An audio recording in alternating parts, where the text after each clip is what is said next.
السلام علیکم ورحمۃ اللہ. میرا سوال یہ ہے جی کہ تاریخ اسلام ذرا اور قریب ہو جائے مائکروفون. ہاں جی.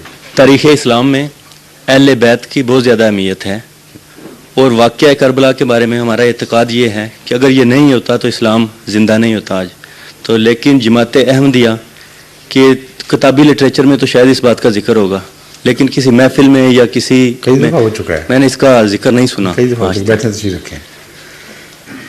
ہمارا یہ عقیدہ ہے کہ قرآن اسلام اس وقت زندہ ہو چکا تھا اور ہمیشہ کے لیے زندہ ہو چکا تھا جب قرآن تکمیل کو پہنچا ہے، اور جب آن حضرت صلی اللہ علیہ وآلہ وسلم کو آخری شار نبی کے طور پر ہمیشہ کے لیے دنیا کا نمونہ بنا دیا گیا. اس لیے واقعہ کربلا نے اسلام کو نقصان پہنچایا ہے، فائدہ نہیں پہنچایا.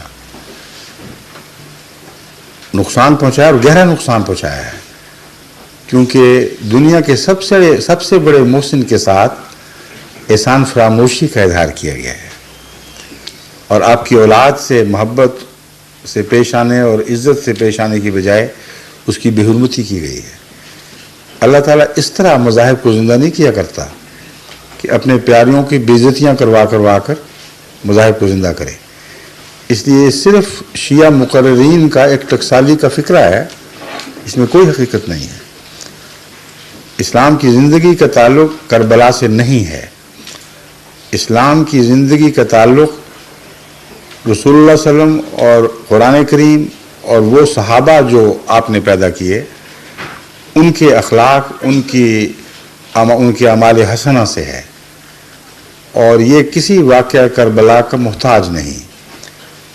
واقعہ کربلا سے پہلے بھی تو میدان جنگ میں مسلمانوں کو قربانیاں دینی پڑی ہیں، اور رسول اللہ صلی اللہ علیہ وآلہ وسلم خود ایک موقع پر اتنے زخمی ہوئے کہ لوگوں نے اعلان کر دیا، دشمنوں نے، کہ آپ وفات پا شہید ہو گئے. انہوں نے تو شہید نہیں کہا، انہوں نے قتل کر دی.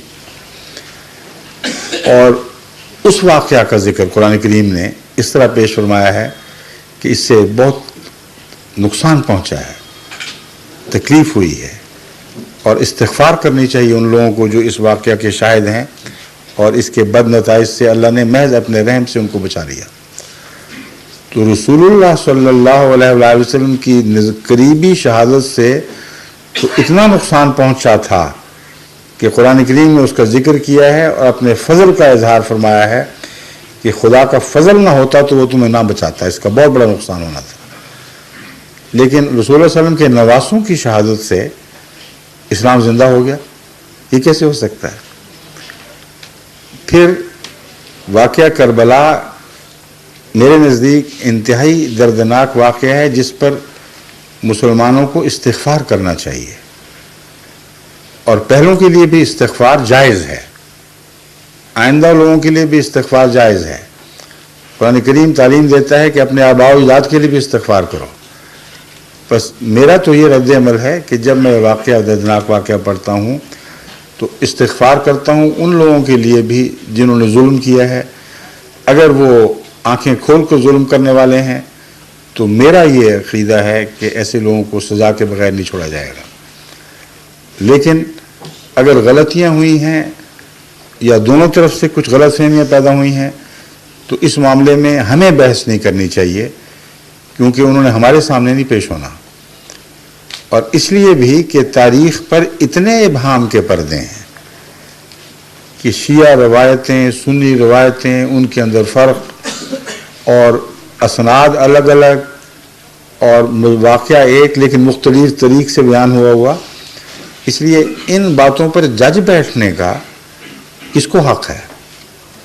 جبکہ ہمارے فیصلے سے فرق بھی نہیں پڑنا. فیصلہ اللہ نے کرنا ہے اور قیامت کی بات کرنا ہے. تو فضول بحثوں میں امت کو پھاڑا جائے، اختلاف کیا جائے، یہ اپنے نقصان کے سوا اور کچھ نہیں آپ کو دے گا. اسی لیے میں نے کہا تھا نقصان زیادہ ہوا ہے. امت بیچ میں سے دو نیم ہو گئی، پھٹ گئی. اور اگر شیعہ سنی امت ایک امت شیعہ اور سنی دو امتوں میں نہ بدلتی تو آج اسلام کی ترقی کہیں سے کہیں پہنچ جانی تھی. بہت بڑے نقصان اسلامی تاریخ میں شیعہ اور سنی اختلاف کے نتیجے میں ہوئے.